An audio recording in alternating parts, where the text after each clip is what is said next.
Hello, everybody. This is your instructor, Pat McGraw, and I wanted to offer a little assistance again on this week 4 selecting a test market assignment. In front of you right now, I'm going to pull up the weekly announcement that goes up every Sunday, and this is the announcement for this week. And what I'd like you to focus on here is the first part, which starts with defining target audience and target market. And notice the target market is the area for this project or class, which would be the United States, where the target audience, which are the people within the target market that the company has developed the product or services for. So when we talk about test market, we're talking about a place, and when we talk about people, we talk about audience. So if you're thinking your test market is going to be your target audience, people, stop right there and take a step back. Next, I cite from the text what the author wrote on page 259, which is selecting test markets is, for the most part, a sampling problem. The researcher seeks a sample of test market cities that is representative of the population comprised of all consumers in the relevant market area. And a new product is being launched throughout Australia, for example, and I'll change that and say America, for example. The researcher must choose cities that are typical for all Americans. So, in other words, if you want to launch your product in the US, which we do, you want a test market that is a mini USA. Or what you do not want is a test market that overrepresents your target audience. So again, if you're going to say, I want to pick this city because it's got more people in it like my target audience, that would not be appropriate. Now, why? Why do you want to pick something, an area that is like the United States versus your target audience?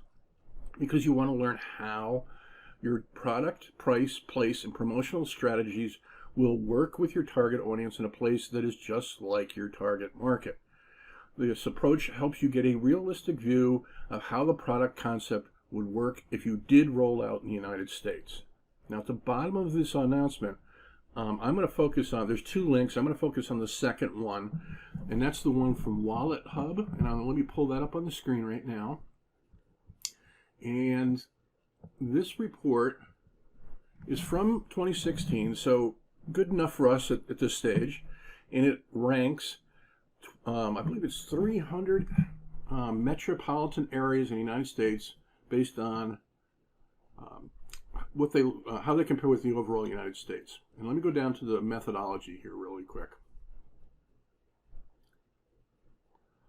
Maybe not as quick as I'd hoped. There we go. So to write this report, what they did was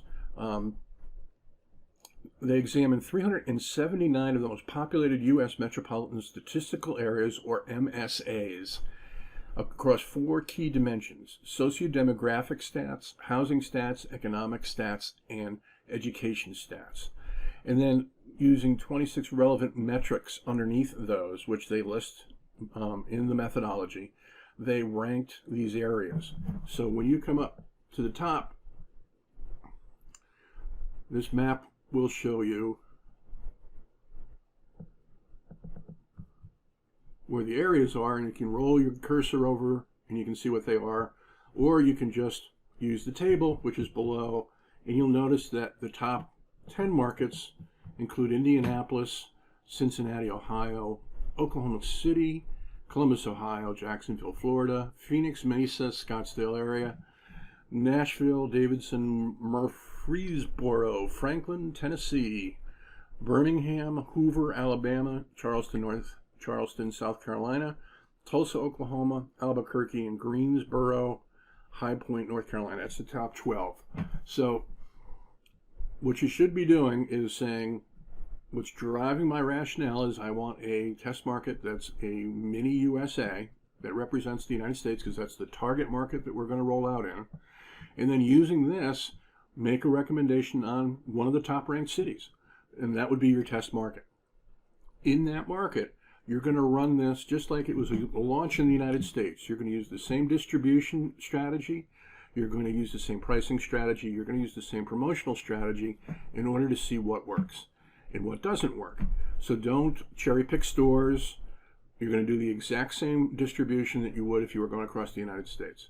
Don't come back and go, well, I'm going to only sell it at stores next to a college campus, unless that's your national strategy. And it's going to be very difficult to do that if later on in the report, in the weeks ahead, you come back with, my distribution strategies, I'm going to be everywhere, and I'm going to be in convenience stores across the United States, because they're not all next to college campuses. So think it through. If you've got questions, email me. Hope this helped.